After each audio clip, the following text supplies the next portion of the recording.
Hi everyone, I'm Jay Fadden. Thanks so much for joining us today on This Is the Day. I feel like we're being watched, Bishop. We are being watched. It's a very special show for you today. It is. I've been looking forward to this for a while. Behind us, the fantastic team of Good Shepherd Parish with whom I have the pleasure to work. And today, we're going to have the chance to meet and speak with Sister Roberta Rzeznik and Tom Jackson to talk about the importance of a vibrant life at a very fine parish, I might say. Kevin, what will we hear about in the news? Well, Jay, the Pope prays for the people in Iraq, especially in Mosul. The Apostolic Nuncio to the U.S. says Mass in Arizona along the Mexican border, and preparations for World Meeting of Families has officially begun in Ireland. All those stories ahead in the news, Jay. All that and much more right now on This Is the Day.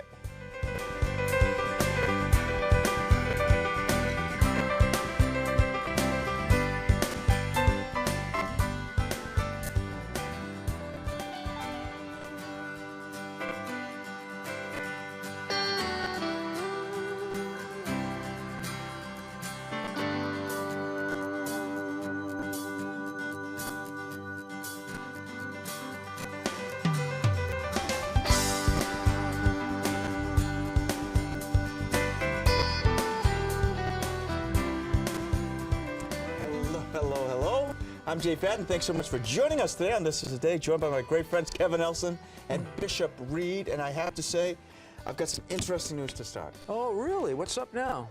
And I said this to our friends at Good Shepherd. The beard is not going over well with some of the viewers. So I hear. Getting some phone calls. Yeah, what about your wife?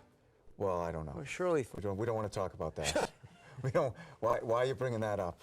Well, you're going to get me in trouble. Is that your goal today? Is to get, because you have a good start to it. Hey, you know what's coming up too? You know, next month is Thanksgiving. That's the day when Shirley puts the turkey into the oven upside down. It's also her birthday. The 25th of November is her birthday. Also, I went camping this weekend. In the pop-up. Beautiful weather, raining, as usual. Pouring on me. No heat in the pop-up. It was a great experience. That's why I said last week when you were going on Friday, I said, it's going to be lousy weather, friends, in this area because Jay's going camping. You are all over me today. You know who you sound like? Kevin Nelson. Kevin Nelson. I'm surprised Kevin isn't over here saying something too. Well, listen, the wonderful people at St. Patrick's Manor in Framingham are hosting a seminar October 26th, and Sister Maureen is over there, and Sister Bridget, a great group, and it's called Compassion Amid the Confusion, and they do great work there in the memory care unit. So I wanted to just pass it along for our friends who are in Massachusetts, because I know people all over the country and all over the world are watching this. So, but for our friends in Massachusetts, that's going on. And speaking of next month, we mentioned November already, but of course November for us in the Catholic community is the month of All Souls, and it's a time for us to pray for our loved ones who have gone before us. And so you know that each year here up in our beautiful chapel, I say up because it's upstairs here in the building, we always have there near the altar all of the names of your loved ones. So you can send those in. You might have received a form in the mail and a note from me, but if you didn't, you can send the names of your loved ones who have passed away so that we can pray for them the whole month at All Souls Remembrance at catholictv.org, All Souls Remembrance at catholictv.org, and each and every day here on Catholic TV from November 2nd, the Feast of All Souls, right to the end of the month, we're going to pray for all of those good people who have gone before us. I have to say, I just saw Claire actually, and she had this whole tub, and I said, "What is that? Did we get that?" She said, "It's All Souls." They've been people coming sending in. And my mom's going in there. My mom is going in there. Karen, God love her. She's God going to rest go her in there. soul. Hey, some great things in San Antonio, huh? Yes. We love our friends in San Antonio, by the way.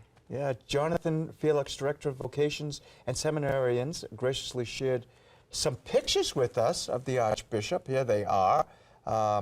Blessing of the new chapel and monastery at St. Scholastica of the Benedictine Sisters. The Benedictine Sisters, yeah. Yes. 2 weeks from today, we'll find out what's going on. And you know, Bishop Gustavo is a fantastic guy. Kevin will remember when we had him on the interview desk. And I believe it was in San Antonio itself when the Knights of Columbus Supreme Convention was in Texas. Yeah. So he's a great guy. You know why I'm laughing? I know why you're laughing. Yeah, I'm laughing because it was the description of it. So I'm reading the description, and it went from one sentence right into the other. Yeah. And that was talking about voting. Yeah. So all of a sudden I said, you covered yourself well. What is this? What am I talking about at this point? I saw that going down. That was going south very quickly. But what it's talking about, can you believe in 2 weeks we're voting? Yeah. You ready for that? Yeah.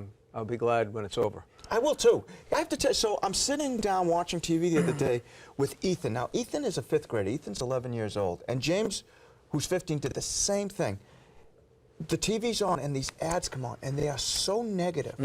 And one ad came on for one candidate, it was negative. Then the next ad came on for another candidate, was negative against that candidate. Then another ad came on for the first candidate being negative again. It is unbelievable. So Ethan said, he said, Dad, can you change this? I just can't take it.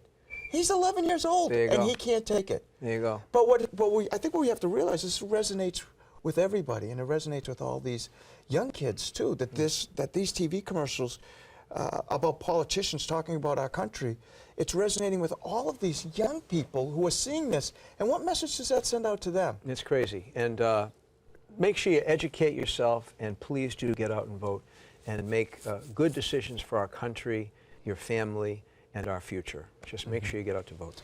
And don't go camping when it rains. All right? Don't go camping when it rains.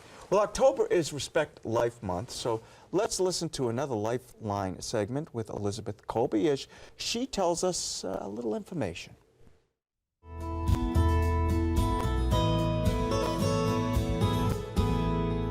Hello, I'm Elizabeth Colby, and this is Lifelines. What is the March for Life? The March for Life is an annual pro-life rally held in Washington, D.C., marking the anniversary of the Supreme Court's decision to legalize abortion in the case of Roe v. Wade. The first March for Life was held on the west steps of the Capitol with an estimated 20,000 supporters in attendance. The 38th March for Life will take place this coming year, on Monday, January 24th, 2011. Starting at the ellipse of the National Mall, the march processes down Constitution Avenue, ending at the Supreme Court building. On the eve of the March for Life, Mass is celebrated at the Basilica of the National Shrine of the Immaculate Conception. The next morning, a rally is held preceding the march. Notable former speakers include President George Bush, Molly Kelly, Elvita King, the niece of Martin Luther King Jr., some members of the United States Congress and Senate, and the parents of Terry Schiavo. Also represented is the Silent No More organization, a group of men and women who deeply regret their abortions.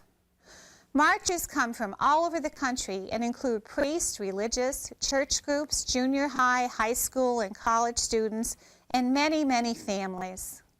In recent years, the number of marches has been estimated at 200 to 300,000, and the march is considered the most well-attended annual march in Washington, D.C. Nellie Gray, founder of the March for Life, captured the essence of this event when she said, "The reason we are standing up is, never will it be said that American people allowed this evil, this crime against humanity of killing innocent humans, that we ever allowed it, that we stood up for our country." Thank you for listening, and God bless.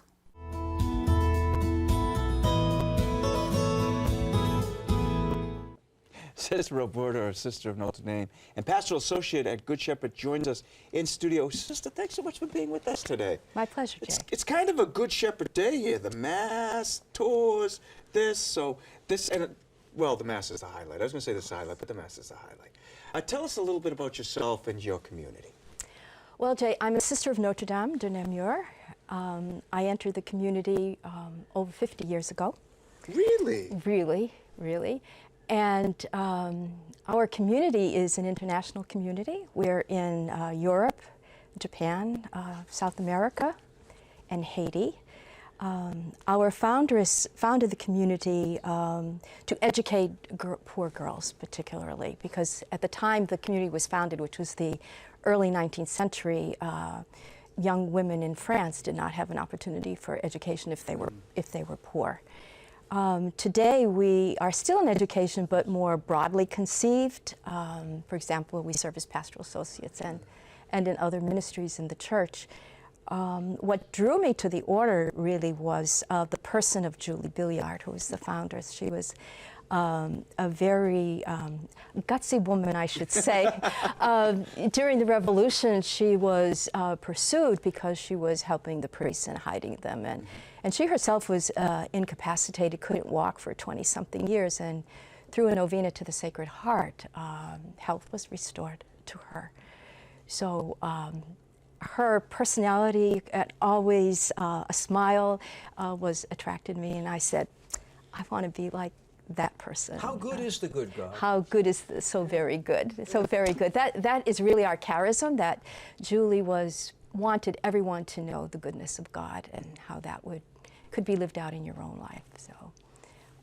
So people saw, the entire team at the beginning of the show and at Mass today, and you, Sister Roberta, are a pastoral associate at a great parish, Good Shepherd, and you do a lot of stuff at the parish. Can you tell us about your work and tell us about how great Good Shepherd is? How great? Well, people are going to get tired of hearing that, Bishop. It's true. It's true. I know it's true. At the parish, I really wear many different hats. It's a very collaborative kind of ministry with the staff and with the people. My work is pastoral, it's administrative, it's managing things. There's a lot of variety to what I do. I love being at the parish because I believe the parish is the heart of the church. Mm-hmm. It's a microcosm of what happens on a bigger level. Mm-hmm. And I was attracted to being a pastoral associate because what I believe in the parish and my love for the church, and wanting to help people to know God's goodness and how much God loves them in their life, and in whatever way that can take place. And we're seeing some pictures right now, actually, of the parish, and it is a very vibrant parish, and I think this group was here this past weekend. Nuestros right? Pequeños Yeah, Hermanos, yeah. PH. Actually, it was that's one of the wonderful things about Good Shepherd Parish. It's just not focused on the community that's local, but the outreach to other groups that are in need. For example, NPH, and another wonderful ministry at Good Shepherd Parish is the Boston Sock Exchange. So once a month, a group of dedicated parishioners, and the group varies. There's a core group, but there other families sometimes go in as well to the Boston Common and bring food and clothing, and really have established a community with the folks that come to seek their assistance. And in our bulletin, we have the names of the people and their intentions that they want us to pray for. So really a little community has formed there, which I don't think was maybe expected in the beginning, but has evolved in that way. What attracted you to the role of pastoral associate? Yeah, what was it that really you said, hey, you know what, I kind of like that? Well, I was a teacher. I have that experience. What grade?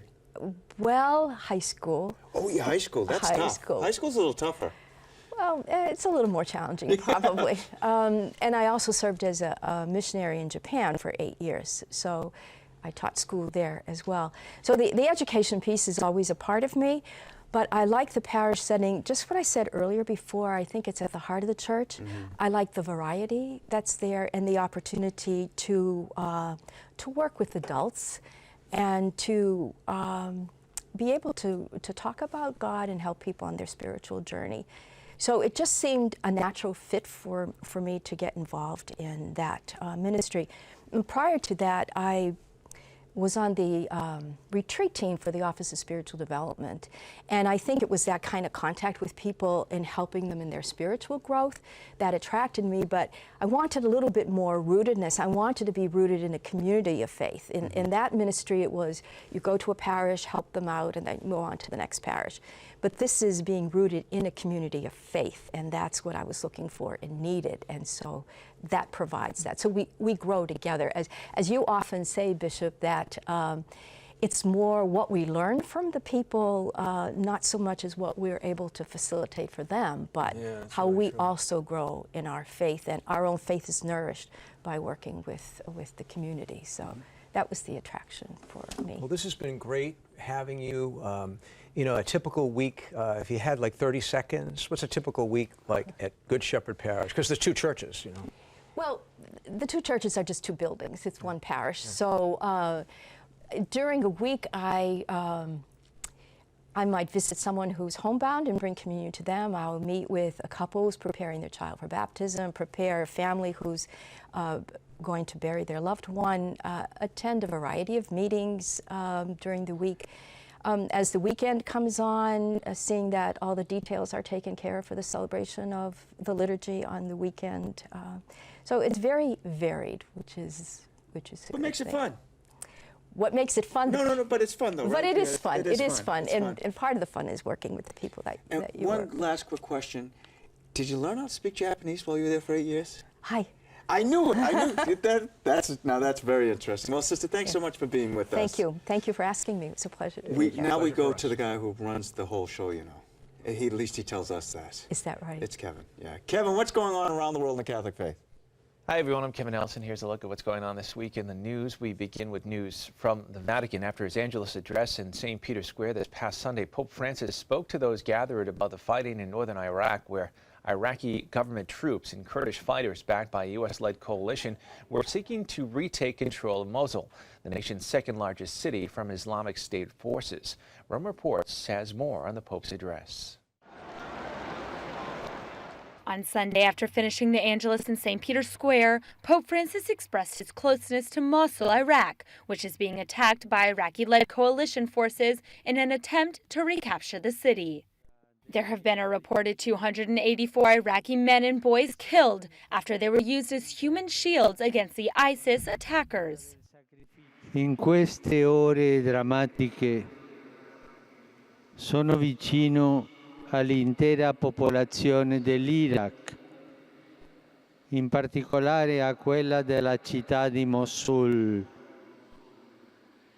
I nostri animi sono scossi dalle efferati atti di violenza che da troppo tempo si stanno commettendo contro i cittadini innocenti, siano musulmani, siano cristiani, siano appartenenti ad altre etnie e religioni. Sono rimasto addolorato nel sentire notizie dell'uccisione a sangue freddo di numerosi figli di quella amata terra, tra cui anche tanti bambini. Questa crudeltà ci fa piangere, lasciandoci senza parola. The United Nations High Commissioner for Human Rights has verified reports that ISIS militants were forcing residents of surrounding villages into Mosul, presumably to be used as human shields. As humanitarian groups work to aid those already displaced by the offensive, many were preparing for what's feared to become a mass exodus, with more than 1 million people thought to be inside Mosul.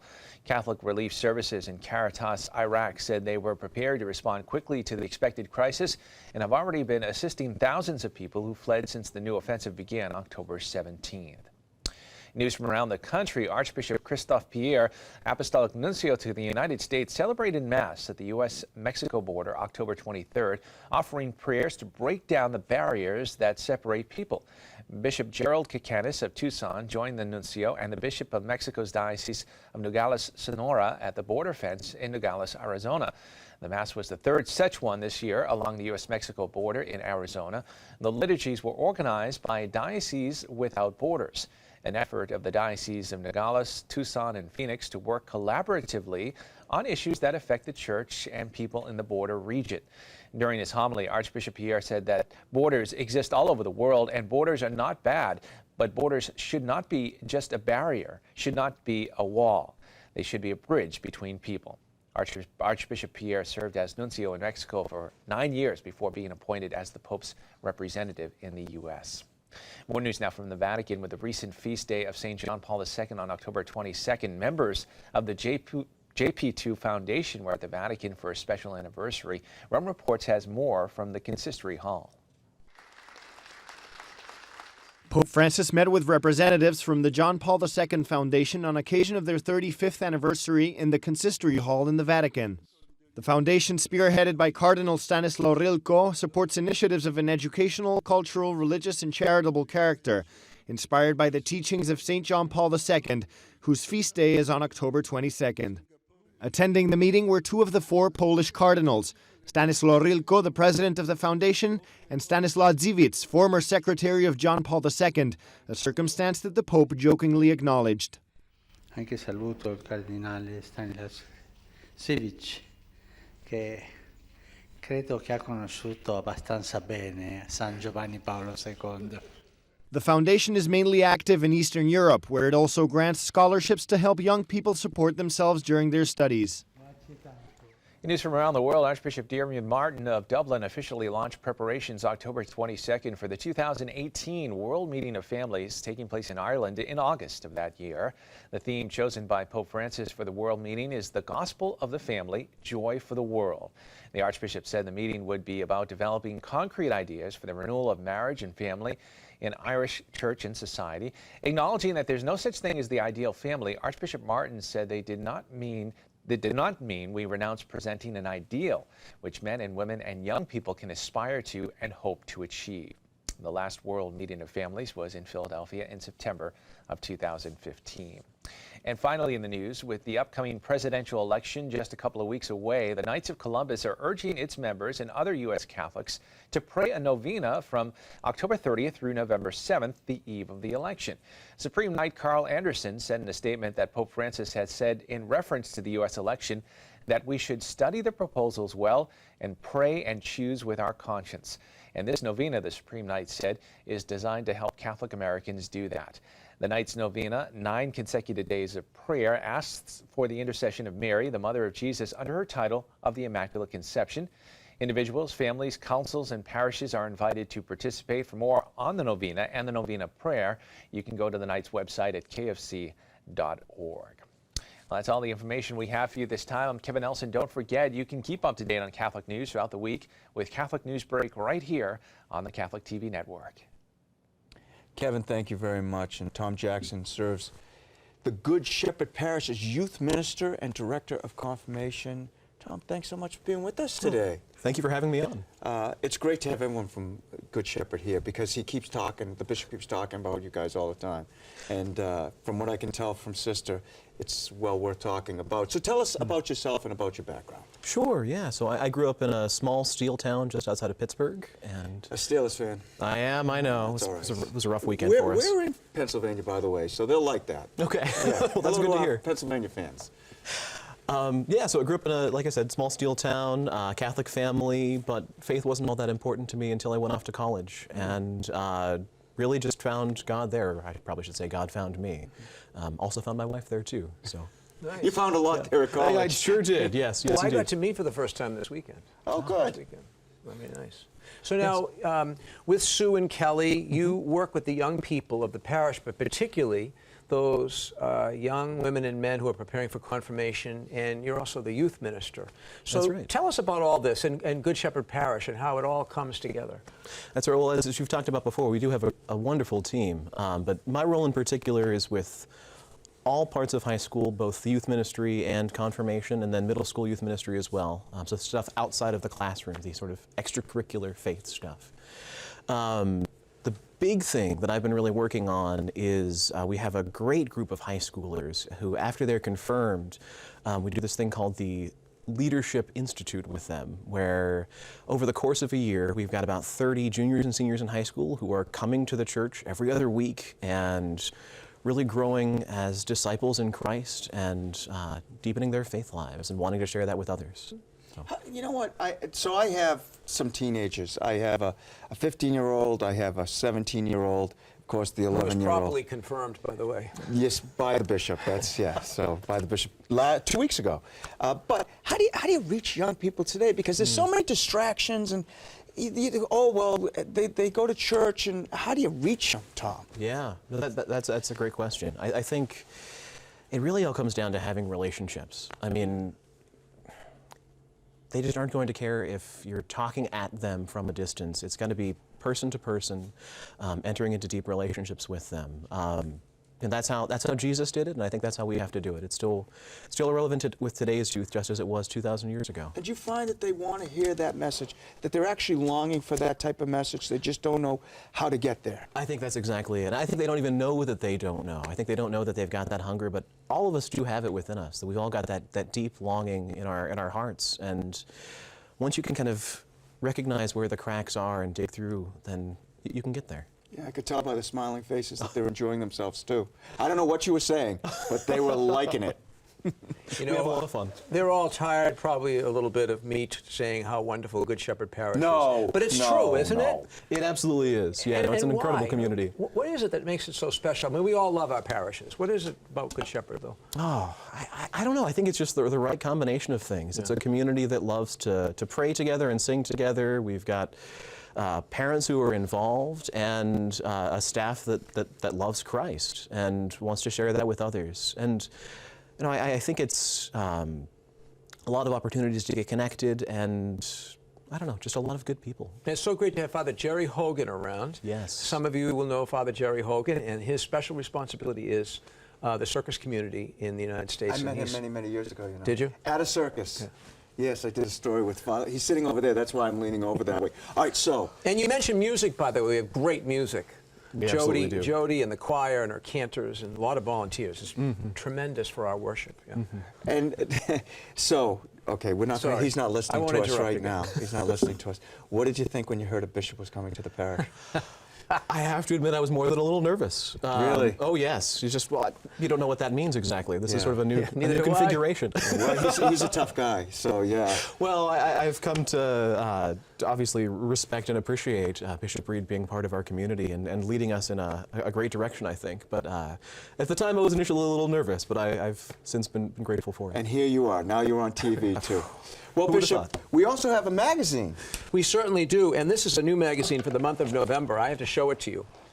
It's a great magazine because it has Archbishop Gustavo on it, who is the Archbishop of San Antonio. And, of course, our friends in San Antonio are faithful viewers of the Catholic TV network. And this is all about our outreach across the nation as America's Catholic Television Network, our programming for the month of November, our prayer for all the souls, Giving Tuesday, and the priests who are coming in to celebrate the Mass. This and so much more can be yours. Just drop me a note at this address, P.O. Box 9196, Watertown, Massachusetts, 02471. And the Catholic TV Monthly can be yours. And there they are, the great team. I have to tell you, that might have been the best we've ever done that. All right? So we didn't practice. I was afraid that they were going to talk because it's live TV, but they were very quiet. They're very organized. It's as if they had planned it a million times. So, hey, great to have you guys with us. Thank you so much. Great to finally meet everyone. I've heard about all of you.